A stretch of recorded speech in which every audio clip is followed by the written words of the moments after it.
Perkenalkan, nama saya Februari Setiawan. Fatoni Hidayat. Nama saya Ahmad Nuruddin. Nama saya Rasid Ridho. Nama saya Muhammad Yusuf. Khairul Iksan. Nama saya Nizamuddin Atamimi. Nama saya Konita Kurota Ayun. Nama saya Maryam. Faizatul Mukarromah. Asalnya dari Purbalingga. Asal saya dari Pontianak. Wonogiri. Dari Magetan. Bangka Belitung. Dari Jatiyoso, Karanganyar. Dari Sukoharjo. Asal saya dari Temanggung. Asal Karanganyar. Dari Lumajang.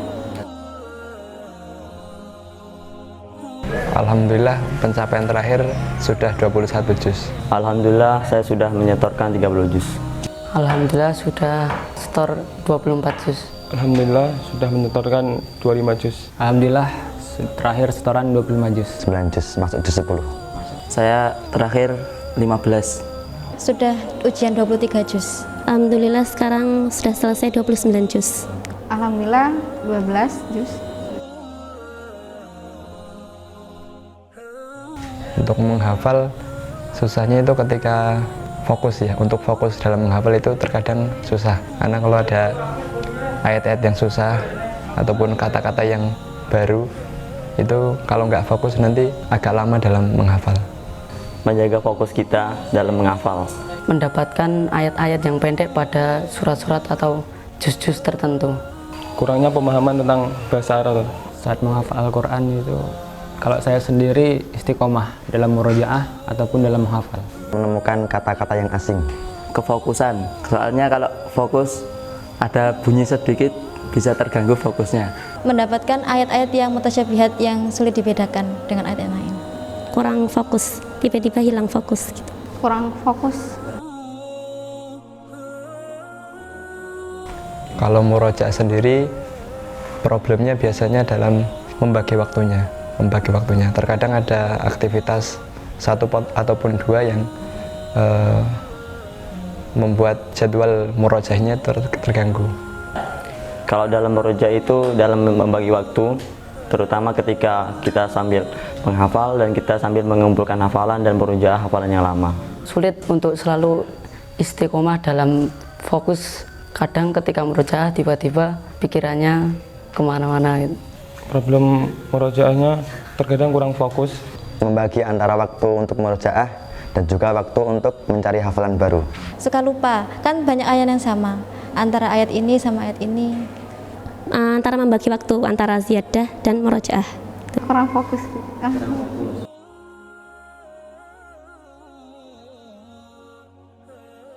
Untuk sehari 1 juz.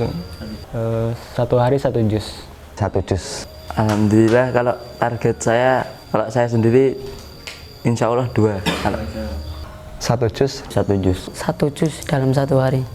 1 juz, tapi kalau bisa lebih, Ustaz. Rata-rata 1 juz. 1 juz kadang lebih.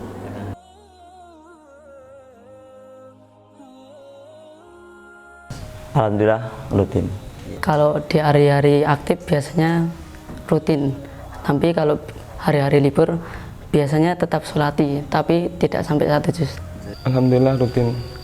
Ya, alhamdulillah. Alhamdulillah untuk sholati rutin setiap hari. Alhamdulillah kalau 1 juz bisa. Insya Allah. Insya Allah.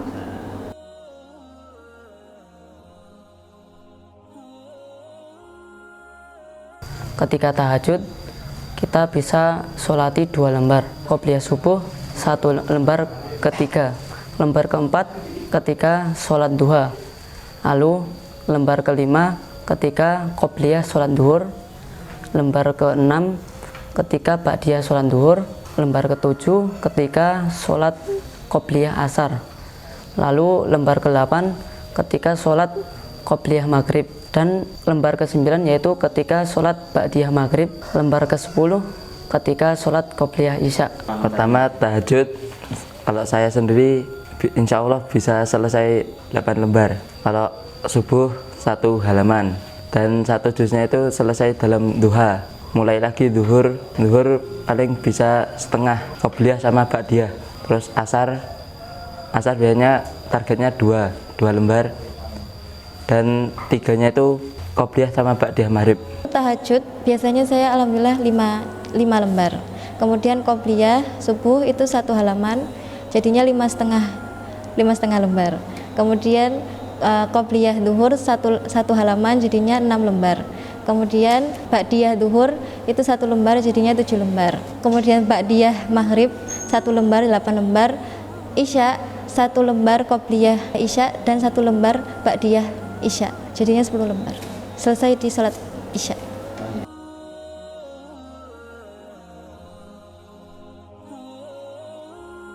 Setelah melaksanakan program sholati, yang saya rasakan hafalan menjadi lebih lancar yang pertama. Kemudian yang kedua, untuk gambaran ayat ataupun kata dalam 1 lembar itu jadi lebih tergambar, lebih jelas. Alhamdulillah, sholati ini sangat membantu saya untuk melancarkan hafalan, terutama ketika saya dalam persiapan juziah ataupun mengumpulkan hafalan, itu lebih mudah. Dan dengan sholati ini, alhamdulillah, ketika kita sudah murojaah ditambah murojaah dalam sholat, itu bisa lebih fokus. Maka ketika itu hafalan kita insya Allah lebih kuat, dan ketika disimakkan insya Allah lancar. Tingkat kefokusannya itu lebih tinggi dari murojaah yang lain-lainnya, sehingga hafalan bisa lebih awet dan lebih lancar. Hafalan saya menjadi lebih kuat dan lebih lancar, dan saat persiapan ujian tidak terlalu lama. Murojaah sholati yang saya rasakan hafalannya lancar, karena di sholati itu hati kita tenang. Nah, kemudian ketika hati kita tenang, otomatis pikiran kita tenang, dan hafalan kita pun ikut lancar. Hafalan menjadi lebih kuat dikarenakan dalam sholat itu kan kita merjaannya dengan bil ghaib.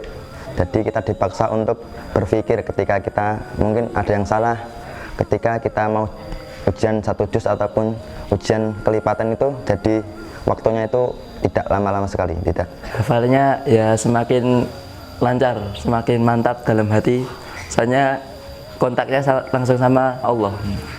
Lebih terasa di hafalan, jadi lebih bisa menguatkan hafalan daripada murojaah fardiyah ataupun murojaah ma'zamil. Lebih kuat hafalannya, jadi nggak harus ngulang beberapa kali, mungkin ngulang 1 kali waktu mau di storing sudah bisa. Target program sholati bukan hanya sekedar untuk menjadikan hafalan santri itu berkualitas, tetapi ada target-target yang lain yang kita inginkan. Yang pertama, mendidik santri untuk disiplin menjaga sholat 5 waktu secara berjamaah. Dengan terjaganya sholat-sholat nafilah, sholat-sholat sunnah, qobliyah, ba'diyah yang terjaga, tentunya sholat 5 waktu secara berjamaah itu juga akan lebih terjaga. Kemudian yang kedua, dengan program sholati kita ingin menjaga kekhusyukan di dalam sholat, sehingga di dalam sholat itu santri memang benar-benar paham apa yang mereka baca, sadar apa yang mereka baca. Kemudian yang ketiga, meningkatkan daya konsentrasi santri, karena di dalam sholati, murojaah dalam sholati itu benar-benar dituntut untuk konsentrasi, menguasai apa yang mereka baca dan mereka murojaahkan. Kemudian yang keempat, dengan program sholati kita menginginkan hafalan santri itu menjadi lebih kuat. Dan yang terakhir, tentunya kita menginginkan keberkahan dan pertolongan Allah Subhanahu wa Ta'ala di dalam menghafal serta menjaga kalam-kalamnya.